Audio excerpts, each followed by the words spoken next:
Can we do particle equilibrium in 3D? Yes, we can. So I have a system here of 3 cables, A, B, and C, that's supporting a 40 kilogram mass.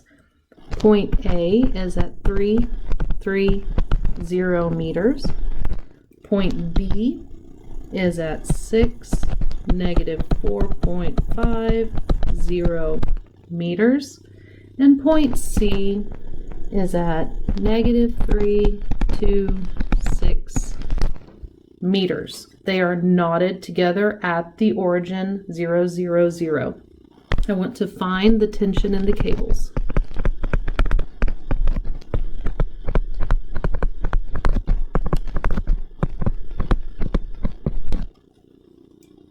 I'm going to do this the exact same way we did it in 2 dimensions, meaning I'm going to start with a free body diagram to represent all of my forces. Free body diagram, not C. So here we go, not C. I have the weight, which is 40 kilograms times gravity. I have force A,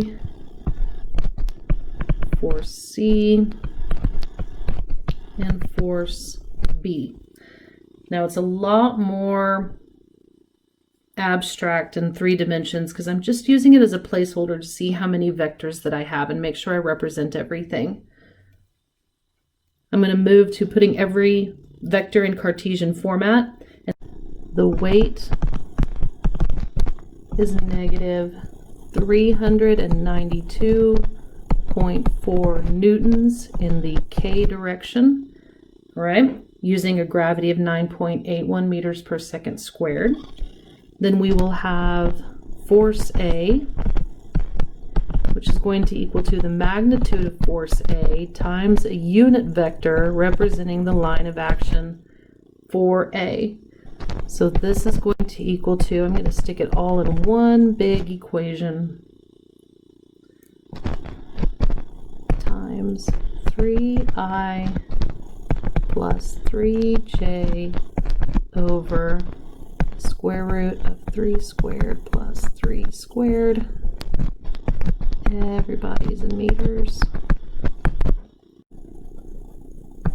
Force A is equal to 0.7071 I plus 0.7071 J times force A. Force B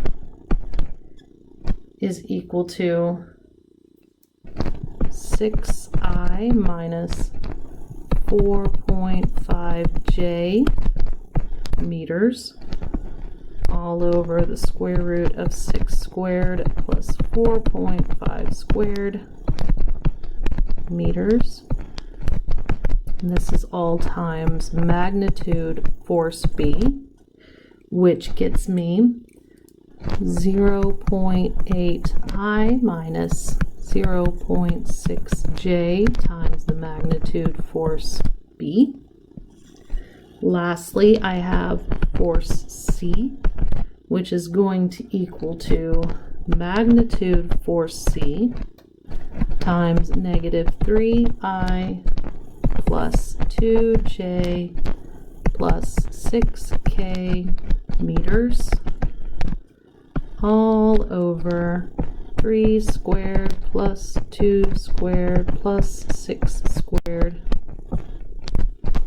meters, which gives me negative 3/7 I plus 2/7 J plus 6/7 K force C. Now you're probably wondering why I'm not picking a lane and driving in it. I've got decimals for force A and force B, and then I have fractions for force C. I'm trying to show you that it really doesn't matter either way that you prefer to do it, fractions or decimals. So I have everybody in Cartesian format, so the next step is to take each individual direction and equal it to 0. So summing forces in the x direction is equal to 0. 0 is equal to 0.7071 force A plus 0.8 force B minus 3/7 force C. Summing for forces in the y direction, 0 is equal to 0.7071 force A minus 0.6 force B plus 2/7 force C. And then taking all the k directions, sum force in the z is equal to 0. 0 is equal to 6/7 force C minus 392.4 newtons. I have one unknown in one equation here, so I can find force C, which is going to have a value of 457.8 newtons. I can take that value and plug it in here. 457.8 newtons, 457.8 newtons. I now have two equations, two unknowns, and you will find that force A is equal to 13.2 newtons, and force B is equal to 234 newtons.